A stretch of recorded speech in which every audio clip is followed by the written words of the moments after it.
ce que j'ai fait chez Amadeus il y a 2 ans, et c'est ce que je suis en train de faire d'ailleurs chez Amadeus. Alors d'abord, la première chose, c'est faire la chasse au sergent-chef, faire la chasse au petit chef. Le management hiérarchique, il est en train de disparaître. Alors, au mauvais sens français du terme, c'est-à-dire, c'est moi qui ai raison, je sais tout et donc je vous dis quoi faire. Ça, ce mode-là, il n'existe plus dans les entreprises performantes. Quand il existe encore, c'est que l'entreprise n'est plus performante, j'en suis convaincu. Est-ce qu'il y a encore besoin de quelqu'un qui donne des directives, qui donne des directions, qui fait des arbitrages? Oui, on va y revenir. Mais la notion du pouvoir, parce que j'ai les galons, et c'est la seule raison, celle-là, elle est finie. Et on ne peut pas engager les collaborateurs si vous managez par la peur ou si vous managez par la coercition. Et d'autant plus que vous travaillez dans un domaine, entre guillemets, virtuel. Dans une usine, on peut à la limite aller voir l'usine, aller voir l'atelier, voir que c'est pas propre, c'est pas rangé, la pièce ne sort pas. Dans le monde du logiciel, vous avez quelqu'un qui est derrière son écran, il est impossible de savoir si le type est en train de coder quelque chose de bien ou au contraire quelque chose sera jeté à la poubelle quand ça va sortir. Impossible. Vous ne le saurez que trop tard, quand le code sera en production, lorsqu'il y aura un bug et que vous allez empêcher 300 personnes d'embarquer dans un avion. Et là, vous allez avoir le CEO qui va vous appeler en vous disant qu'est-ce que c'est que ce bâtard. Et on va faire la une des journaux. Donc, il est impératif que les gens se sentent en confiance et que les gens aient l'autonomie, on va revenir sur ce point-là aussi, de prendre des bonnes décisions pour leur travail. La deuxième règle, c'est cette diversité. C'est-à-dire qu'il n'est plus possible d'avoir une seule ligne, on va dire, une ligne de commande, une ligne d'influence, une ligne de direction. Je suis français, donc je travaille dans une entité légale qui s'appelle la France, mais je gère une équipe internationale. Donc, est-ce que je suis français ou est-ce que je suis un peu rattaché à la corde, à Madrid? Et puis je travaille sur un projet pour la compagnie aérienne, pour Japan Airlines. Donc, est-ce que ma ligne directrice, c'est le projet Japan Airlines, ou est-ce que c'est la France, ou est-ce que c'est la corde? Et puis, etc. Et puis, je travaille dans une business unit, qui va être la business unit aéroport. Alors, au bout d'un moment, on n'en peut plus. Donc, il faut éviter les notions de, j'ai entendu parler de ligne solide line et dotted line dans l'acte de reporting. Il s'agit, attendez, donc vous allez avoir solid line et dotted line. Vous voyez après s'il y a une troisième dimension, alors vous êtes en solid line vers votre manager du pays et vous êtes en dotted line sur votre manager de projet. Bon, qu'est-ce qui se passe si vous avez une business unit qui revient là-dessus? Une troisième, donc vous allez introduire une solid dotted line et vous allez avoir une dotted solide dotted. C'est ridicule. Donc on dit non, il n'y a pas de solide dotted, il y a une personne qui reçoit des business directions, 2 ou plusieurs personnes en fonction de l'état de l'intérêt du projet. Et il faut être capable de gérer cette complexité, d'être polyvalent, mais c'est pour ça qu'il faut des gens qui jouent le jeu, qui le comprennent, de dire je peux recevoir aussi bien une directive provenant du patron de la business unit que du patron du projet. Et les deux ont la même importance. Et pareil, si je me conforme dans un modèle qui dit je ne reçois et je n'obéis qu'à la personne hiérarchique, c'est-à-dire à mon manager HR, eh ben, vous allez perdre, je dirais, 50%, 70%, 90% de la motivation et de l'efficacité de l'équipe. Ça c'est très clair. Le deuxième point, c'est l'écosystème. Encore une fois, dans l'exemple d'Amadeus, on vous prend en charge du moment où vous achetez le billet jusqu'au moment où vous allez embarquer. Et je en ai parlé rapidement, mais il y a un moment donné, vous allez arriver devant une borne à l'aéroport et vous allez demander à imprimer votre carte d'embarquement. Ma vocation à moi, c'est pas de s'assurer que l'imprimante a de l'encre. C'est pas de s'assurer que l'imprimante a été connectée au réseau par un câble RJ45. Ça, c'est pas mon métier. Par contre, il y a des gens qui, je suis obligé de le faire parce que l'aéroport de Paris qui est mon client, ou parce que Air France ou Standard disent j'ai besoin que cette imprimante fonctionne. Donc, je dois m'appuyer sur un écosystème, dans des partenaires qui, eux, vont avoir à la fois la structure économique et l'intérêt stratégique pour connecter l'imprimante, vérifier qu'il y a de l'encre, vérifier le papier, etc. Donc on a besoin d'un écosystème. De la même manière, je ne vais pas dire à Air France, voilà comment faire pour regagner 3 points de profitabilité. Donc quand on discute avec Alexandre de Juniac ou avec Jean-Christophe Lalanne, leur directeur informatique, Jean-Christophe me dit, mais vous êtes beaucoup trop cher à Amadeus, Jean-Christophe, est-ce que, pourquoi toi, tes gains de productivité, est-ce qu'il n'y a pas de gains de productivité chez toi? Si, bien sûr, mais je ne peux pas les faire parce que X, Y, Z raison. Donc ça, c'est pas la bonne réponse. Donc on impérativement besoin de pouvoir répondre à leurs besoins avec un réseau de partenaires qui soient aussi bien des gens qui vont faire des tâches à faible valeur ajoutée comme vérifier le niveau d'encre, que des tâches à très forte valeur ajoutée comme discuter des solutions à mettre en œuvre pour gagner de la productivité dans un système de gestion de passagers. C'est un système qui n'est pas non plus notre métier. On n'est pas là, on ne fait pas du consulting comme pourrait faire un McKinsey ou un BCG.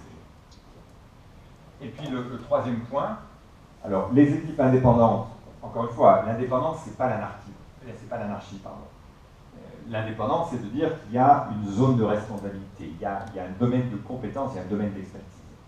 Et ça, il faut le créer. On va y revenir, ça, on va parler de l'autonomie, on va parler du dessin au sens design, on va parler de l'expertise. Ça c'est un point fort. Les équipes doivent être experts dans quelque chose. Vous pouvez être expert en management, expert en gestion de projet, expert en gestion du passager, expert en gestion de l'inventaire, en ticketing, en prix, en disponibilité d'un siège, mais il faut être expert dans quelque chose. Et l'équipe doit constituer cette expertise. Et cette notion d'expertise doit se répliquer au travers de l'ensemble des équipes qui constituent votre entreprise. L'empowerment, c'est la même chose. Le corollaire, c'est de dire, si je suis un chef qui sait tout et qui veut revoir absolument tout ce qui se passe, je vais devenir un goulot d'étranglement. C'est que rien ne se fera sans avoir reçu l'aval du chef. Le chef, c'est un être humain, le chef au sens générique, une chef aussi, qui a besoin de dormir entre 6 heures et 8 heures par jour, qui, comme tout le monde, va être fatigué, va avoir des émotions, des humeurs.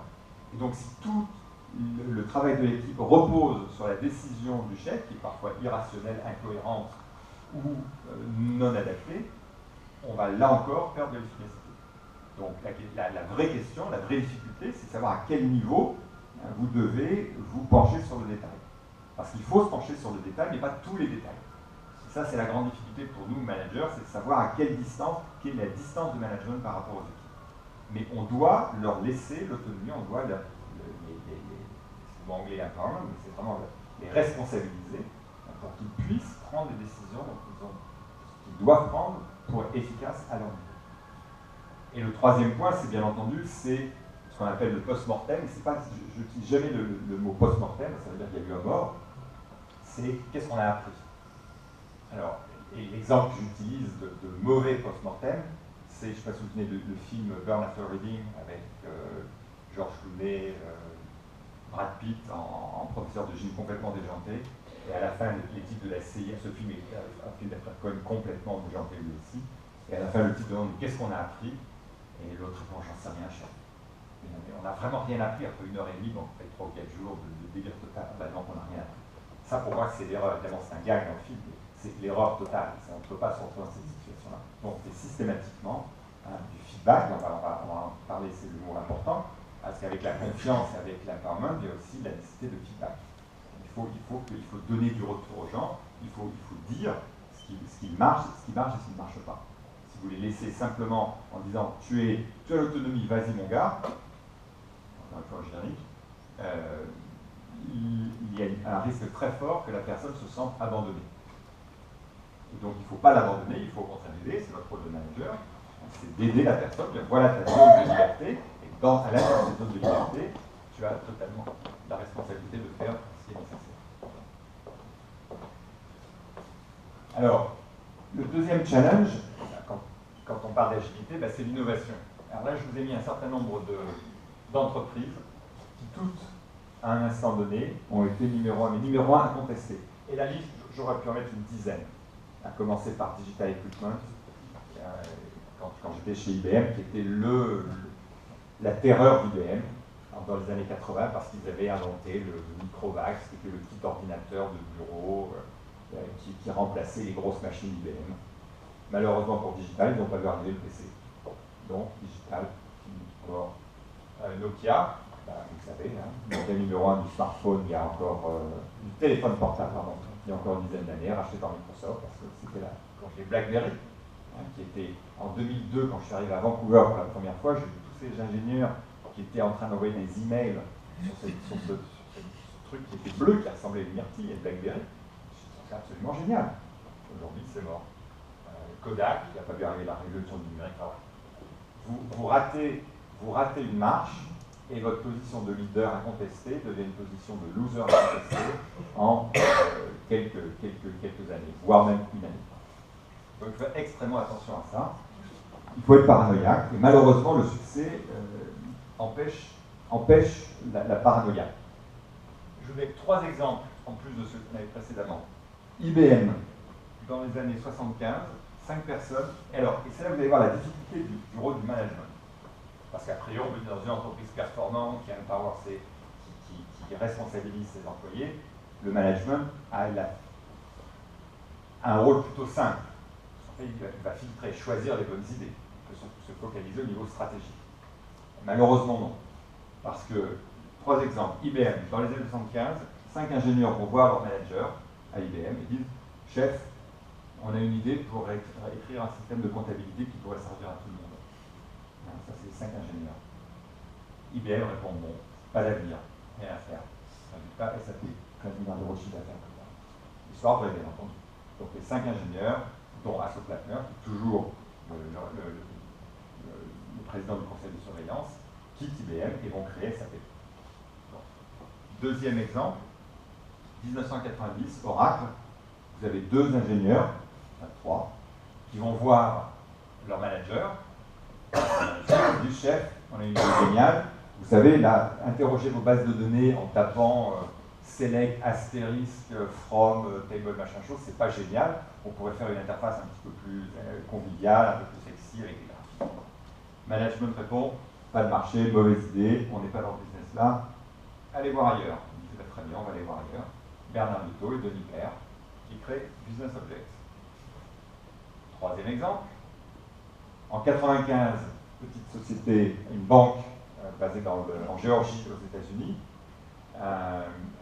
Pareil, un gars va voir son management, il dit chef, j'ai une idée, on pourrait faire un paiement, 95, on pourrait faire un paiement sur Internet. Et le chef répond, vous ne pensez pas envoyer de l'argent sur Internet, recevoir un banking statement, un rendu compte sur Internet, c'est la pollution et la sécurité. Internet, à l'époque, on voyait les pages de Playboy, et c'était le successeur des messageries roses du Minitel. Donc, le management dit non. Le gars dit très bien, je m'en vais, je vais aller voir ailleurs. Résultat, S1, 300 millions d'euros de chiffre d'affaires. Donc, les 3 dernières sociétés dans lesquelles j'ai travaillé ont été créées par des gens dont l'idée a été refusée par le management. Donc, je ne vais pas en faire un théorème qui dit que le management a toujours tort quand il y a l'innovation, mais en tout cas, il y a au moins quelque chose à faire. Sur lequel faire extrêmement attention, c'est que malgré toute votre bonne volonté, malgré tout votre désir de favoriser les idées, de favoriser les challenges, vous allez passer à côté de 80% des bonnes idées. Et même moi, quand on me présente une idée aujourd'hui, j'ai instinctivement la tendance de dire « Non, c'est très bien, mais est-ce qu'il y a un marché? À quoi ça sert ce truc-là? Mais pourquoi tu fais ça? Mais pourquoi comment on va l'utiliser? Comment je vais gagner de l'argent? Et quels sont les concurrents ?» Et donc, on a naturellement tendance à tuer les idées. Donc ça, si vous voulez rester agile, il est impérativement nécessaire de protéger l'innovation. Je vais donner un autre exemple. Donc tout ça, c'est évidemment des exemples vécus, c'est plus que c'est vécu, puisque je suis payé, Amadeus, c'est un autre exemple, c'est différent, mais les 3 dernières sociétés m'ont payé, m'ont fait vivre, moi et ma famille, sur des idées qui ont été refusées par le manager. Un autre exemple, SAP, Léo Apotheker. Donc Léo Apotheker, qui a passé, dans l'ancien patron de SAP, qui a passé 20 ans chez SAP et dont 5 ans en tant que co-CEO. Donc c'est un type intelligent, qui connaît très bien l'environnement d'entreprise, connaît très bien les gens de SAP, et il se retrouve promu CEO, donc le seul patron. Et donc, un des premiers meetings auxquels j'assiste avec lui, innovation, agilité, comment fait-on pour que SAP soit plus simplement un système comptable RP, mais se positionne sur des nouveaux marchés. Et donc Léo a dit, très bien, montrez-moi les meilleures idées.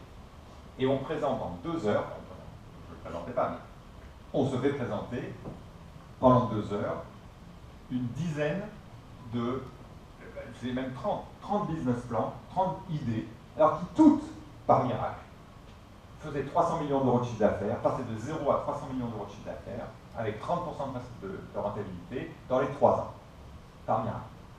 Alors ils sont en fait non, que quand vous faites 15 milliards d'euros de chiffre d'affaires, en dessous de 300 millions de chiffre d'affaires, vous n'êtes pas intéressé, c'est l'épaisseur du trait, ça ne vous intéresse pas. Donc du coup, il y a une espèce d'autofiltration qui se produit dans les équipes et ne remonte que les business plans qui ont été,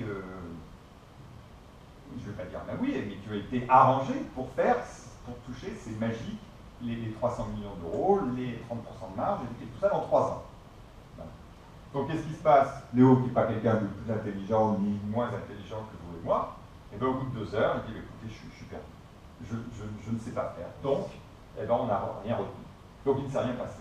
Donc vous avez probablement 200 ou 300 personnes qui ont bossé comme des fous pendant plusieurs mois pour présenter une synthèse de 30 idées. Et je suis certain que dans ces idées, il y avait des bonnes idées.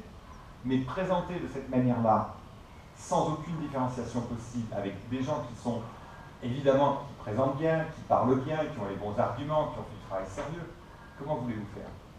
Ben, il dit, je ne sais pas, ben, je ne fais pas.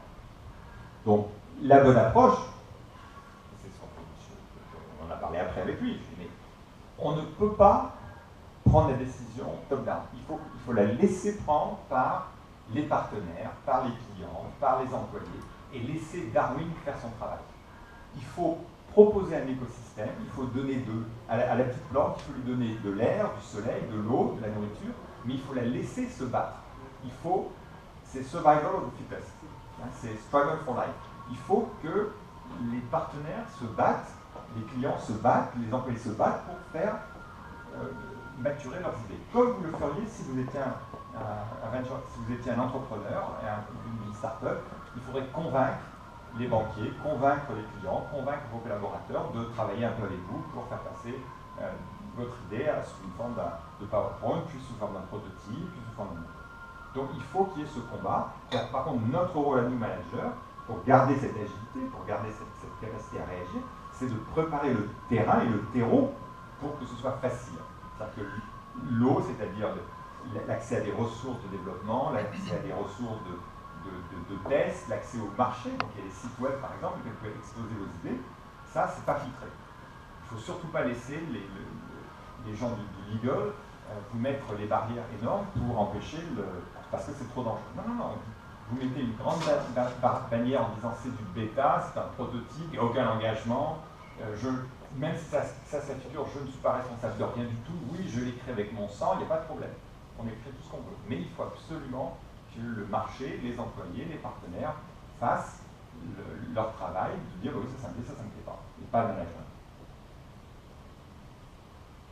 Alors, on a beaucoup parlé évidemment parce que c'est la R&D, donc comment s'adapter au marché, donc c'est comment créer de nouveaux produits, non seulement créer, mais les envoyer sur le marché, mais la R&D, ce n'est pas le seul vecteur de créativité ou d'agilité. J'en ai donné un exemple, les acquisitions.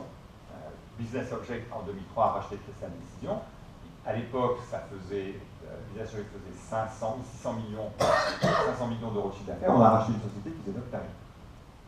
Non seulement qui faisait notre taille, mais qui avait des produits qui étaient concurrents. Donc, je ne vous raconte pas le travail d'intégration et le travail de motivation qu'il a fallu faire pour intégrer les sociétés. Vous avez Apple qui dit, donc ça c'est l'acquisition, le partenariat, en disant, c'est pas une idée que je veux développer moi, mais j'accepte que cette idée soit développée par un partenaire. Et on fera un accord de royalties pour que, si jamais il y a du succès, le revenu revienne chez moi. Le spin-off, c'est de dire, Apple fait ça, dit, voilà, vous avez des gens, plutôt que de laisser Hasso Plattner, Bernard Liotto ou Chipman quitter la société pour fonder leur propre entreprise et générer plusieurs dizaines de millions d'euros ou de dollars de valeur ajoutée, faisons-le en spin-off, c'est-à-dire je vous donne 3 mois, 6 mois, 1 an de congé sabbatique et je vous permets de créer votre société avec une prise de participation de la société mère.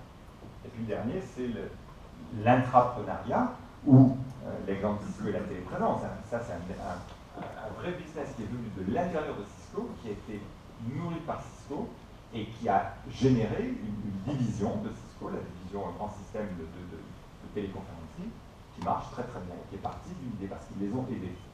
Et ils les ont mis à part, ils les ont un bâtiment à part, considérez-vous comme des entrepreneurs, mais vous n'êtes plus dans le giron du grand système. Alors, ça s'applique peut-être moins quand on est une petite PME, parce qu'il n'y a pas la possibilité de faire du spin-off, mais les acquisitions certainement, et l'intrapreneuriat, je l'espérais pour